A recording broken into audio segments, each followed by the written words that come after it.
Bonjour et bienvenue à cette première capsule vidéo sur les homophones en français. Je m'appelle Catherine et je suis enseignante de français langue seconde. Si vous voulez apprendre le français, vous êtes au bon endroit. Aujourd'hui, on parle des homophones A et A accent grave et ON, O-N, O-N-T. Pour commencer, c'est quoi des homophones? Le mot homophone vient du préfixe homo, qui veut dire pareil, et du suffixe phone, qui signifie le son ou la voix. Donc, des homophones sont des mots qui ont la même prononciation, mais qui n'ont pas la même orthographe ni la même signification. Quand on utilise les homophones à l'oral, il n'y a aucun problème puisque leur prononciation est pareille. Là où la difficulté arrive, c'est quand on les utilise à l'écrit, parce qu'il faut savoir les différencier, même s'ils se prononcent de la même façon. Si les homophones vous causent des problèmes quand vous écrivez, ne vous inquiétez pas. C'est tout à fait normal et surtout, restez avec moi parce que je m'apprête à vous donner quelques petits trucs pour vous aider à les écrire correctement. Tout d'abord, la meilleure façon de différencier des homophones, c'est de trouver leur catégorie grammaticale. En effet, en sachant que le mot que je veux écrire est un nom, un verbe ou un déterminant, je peux facilement trouver comment il s'écrit. Si vous avez des doutes sur les catégories grammaticales en français, je vous encourage fortement à regarder mes capsules sur le sujet avant d'aller plus loin. Cliquez ici, ça va beaucoup vous éclairer. Pour ma première capsule sur les homophones, j'ai décidé de commencer par les très célèbres A et A accent grave. La question qu'on doit se poser ici, et que vous vous posez sûrement assez souvent, c'est « Est-ce que j'écris A avec ou sans accent? » Vous allez voir, la réponse n'est pas trop difficile à trouver. A sans accent est un verbe. C'est le verbe avoir à l'indicatif présent à la troisième personne du singulier, comme dans il a, elle a et on a. Le verbe avoir peut être utilisé seul, il a 18 ans, ou il peut être utilisé comme auxiliaire dans la conjugaison d'un autre verbe. Il a fini son assiette, par exemple. Dans tous les cas, si vous avez affaire au verbe avoir, il ne prend pas d'accent. Maintenant, A avec un accent grave est une préposition.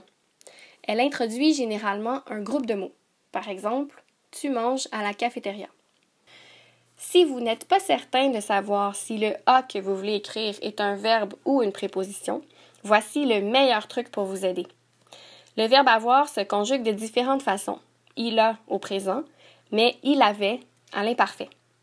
Si vous pouvez remplacer A par avait dans votre phrase, ça veut dire que vous pouvez écrire A sans accent, puisque c'est le verbe avoir.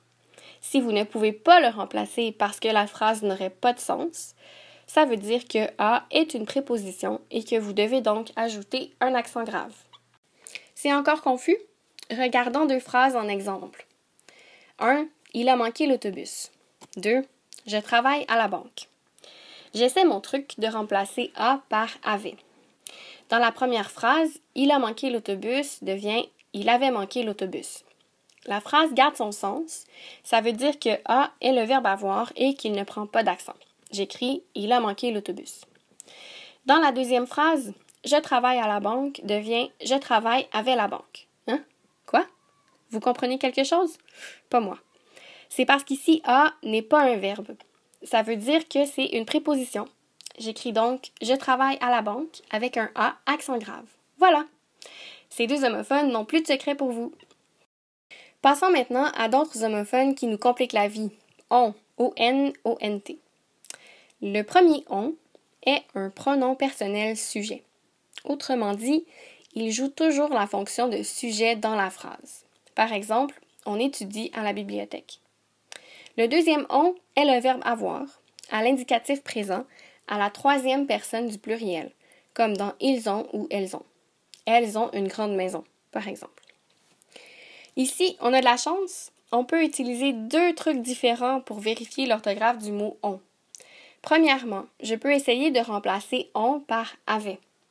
En effet, c'est exactement comme on l'a vu plus tôt avec « a » et « a » accent grave. « On » O-N-T, est une forme du verbe avoir au présent. Je peux donc le remplacer par le même verbe avoir, mais à l'imparfait. Ils ont, ils avaient. Deuxièmement, je peux essayer de remplacer on par il ou elle. Comme on, on, est un pronom sujet, on peut tout simplement le remplacer par un autre pronom sujet pour vérifier que la phrase est correcte. Voyons ce que ça donne avec des exemples. 1. On regarde la télévision. 2. Ils ont travaillé très fort. J'essaie mon premier truc, je remplace on par avait. Avait regarde la télévision. Bon, ici ça ne fonctionne pas.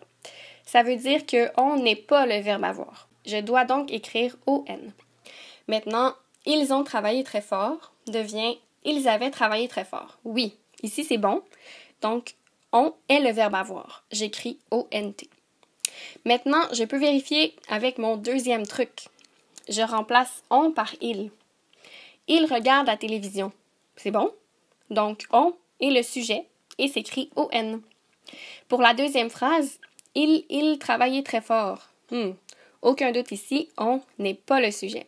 Je peux donc écrire ont pour le verbe avoir. Avant de conclure, j'ouvre une petite parenthèse. Il y a une particularité à retenir avec le pronom sujet on. Si vous écrivez une phrase négative, n'oubliez pas d'écrire ne devant le verbe. Par exemple, on ne regarde pas la télévision. Jusqu'ici, c'est facile. Mais il faut aussi penser à faire la même chose devant un verbe qui commence par une voyelle. Par exemple, on n'aime pas les légumes.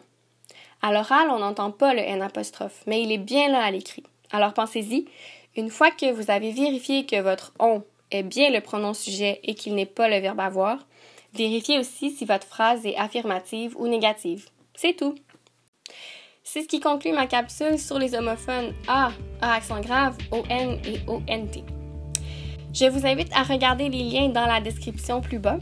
Vous allez y trouver un résumé général sur les homophones, un exercice sur A et A accent grave et un exercice sur ON, ONT.